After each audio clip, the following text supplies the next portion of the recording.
Réinventer l'éducation. Learning World, en association avec WISE, une initiative de Qatar Foundation.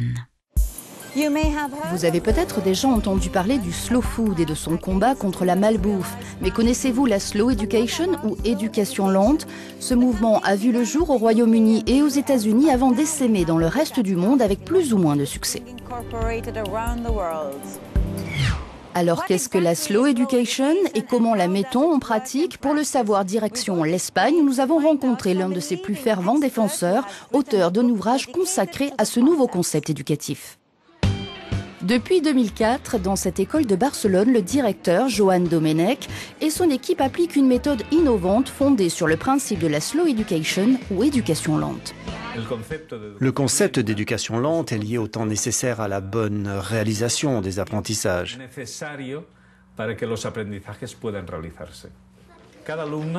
Chaque élève, chaque enfant a son propre rythme, chacun a ses propres centres d'intérêt, ses propres compétences.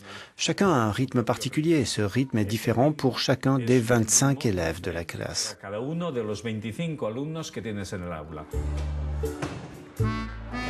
En marge des conventions, le concept semble a priori séduisant, mais qu'en est-il du niveau des élèves? Seront-ils capables de suivre plus tard au collège ou au lycée? Au départ sceptique, cette mère de famille s'est rapidement rendue à l'évidence, la slow education, ça marche. Ma fille va dans un collège classique maintenant.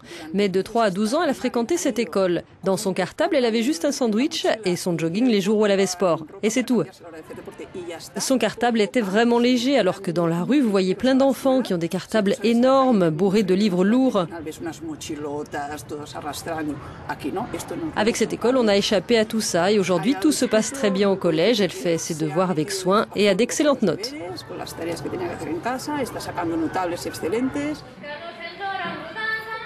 L'éducation lente ne s'entend évidemment pas au sens premier du terme, mais comme la possibilité pour chaque enfant d'apprendre selon son propre tempo, parfois calme, parfois rapide.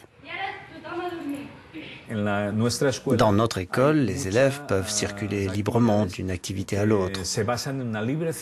Cette souplesse leur permet justement de comprendre qu'ils sont à même d'apprendre dans des milieux très différents.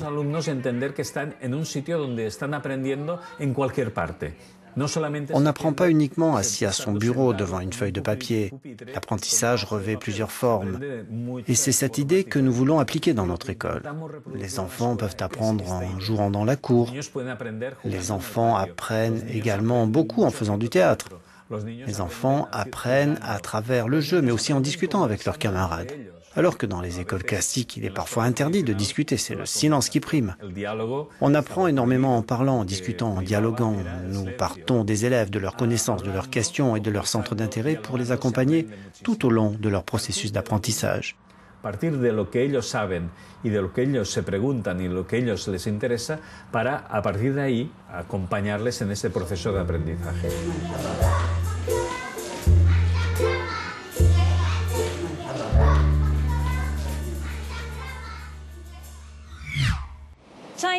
Particulièrement compétitif, le système éducatif chinois oblige de nombreux élèves à prendre des cours du soir privés très chers pour tenir la cadence.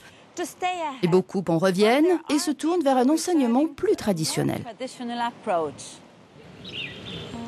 Au pied de la montagne Wutong, dans le sud de la Chine, cette école privée a fait le choix d'un retour aux sources, au programme cours de littérature et de calligraphie.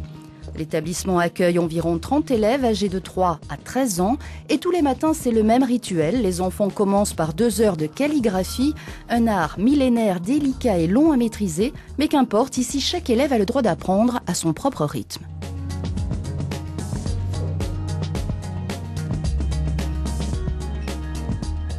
Le but, c'est de débuter la journée en apaisant l'âme des élèves. Après le cours de calligraphie, les élèves arrivent à se concentrer plus longtemps et sont plus calmes.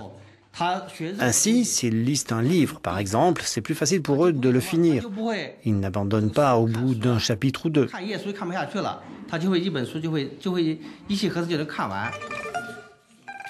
Après l'école, les élèves continuent à s'entraîner chez eux au maniement du pinceau.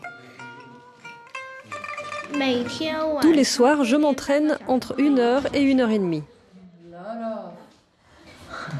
C'est beaucoup ? Non, pas du tout, c'est même amusant en fait. Dans cette école, on n'enseigne ni les mathématiques ni les sciences modernes, mais comme Confucius en son temps, les élèves passent des heures à lire. Fondée en 2002 par le professeur Zhang Zong, désireux de faire bénéficier son fils d'un enseignement traditionnel, l'école met l'accent sur l'étude des plus beaux textes de la littérature et de la philosophie chinoise. J'espère qu'ils continueront à lire les grands classiques toute leur vie, qu'ils dévoreront Confucius et les auteurs emblématiques du taoïsme et du bouddhisme. J'espère qu'ils retrouveront la voie d'une vie heureuse. C'est le plus important. Les parents qui ont les moyens d'envoyer leurs enfants dans ce genre d'établissement se disent ravis de la sage lenteur de la pédagogie proposée. Dans ces écoles privées, les élèves sont moins stressés. Ils profitent davantage de leur enfance et bénéficient de cours adaptés. Ici, l'enseignement est centré sur la culture traditionnelle chinoise, tandis que dans les écoles publiques, les matières sont trop nombreuses. Les enfants ont trop de choses à apprendre. La pression est trop forte et c'est pour cela que nous voulions les inscrire dans cette école. Seul inconvénient, pour l'heure, les certificats délivrés par l'école du professeur Zhang Zong ne sont pas reconnus par les autorités chinoises. Mais la donne pourrait bien changer. À Pékin, certains hommes politiques plaident en effet pour un retour des matières traditionnelles à l'école primaire dans tout le pays.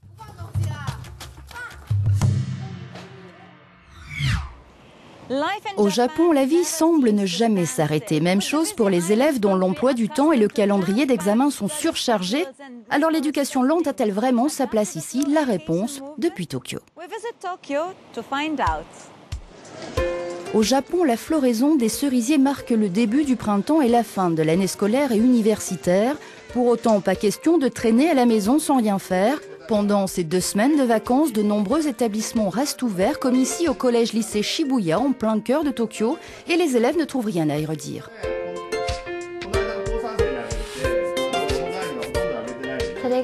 Si je passe un seul jour sans étudier, j'ai l'impression d'être paresseuse. J'essaye donc de m'habituer à beaucoup travailler tous les jours, y compris pendant les vacances.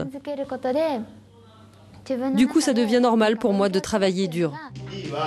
Les jeunes japonais ont l'habitude de passer de longues heures en classe et ce 5 à 6 jours par semaine sans parler des cours du soir privés. Il faut dire qu'au Japon, pendant longtemps, on pensait que pour apprendre bien, il fallait apprendre vite.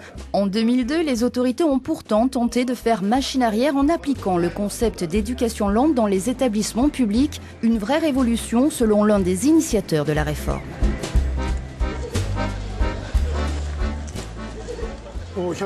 L'éducation a complètement changé. Avant, les enfants étaient passifs et se sentaient obligés d'étudier. Ils ne cherchaient qu'à apprendre par cœur tout ce qu'on leur enseignait.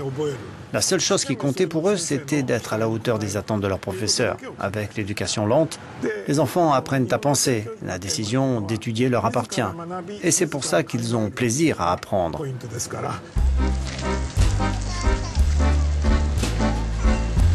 Faute de convaincre, l'éducation lente a finalement été abandonnée au bout de 5 ans. Une expérience massivement décriée par les parents et les médias qui encore aujourd'hui pestent contre la génération lente qu'elle a engendrée. Une génération de Tanguy incapable de faire face aux impératifs d'excellence de la société japonaise. Pour cet universitaire, l'expérience est tout bonnement révélée contre-productive. Comme l'éducation lente consacrait insuffisamment de temps aux mathématiques, les enfants devaient prendre des cours du soir. Ce qui a creusé encore plus l'écart entre parents riches et parents pauvres, car ces cours privés coûtent cher. Et les enfants n'avaient plus le temps pour les activités extrascolaires. C'est ironique, mais cette génération dite du bien-être n'en a pas vraiment profité. D'autres sont plus pessimistes encore. Selon eux, les 5 années de la parenthèse Slow Education risquent de plomber durablement la recherche scientifique et la croissance économique du pays. Bref, il est plus que temps de se remettre sérieusement au travail.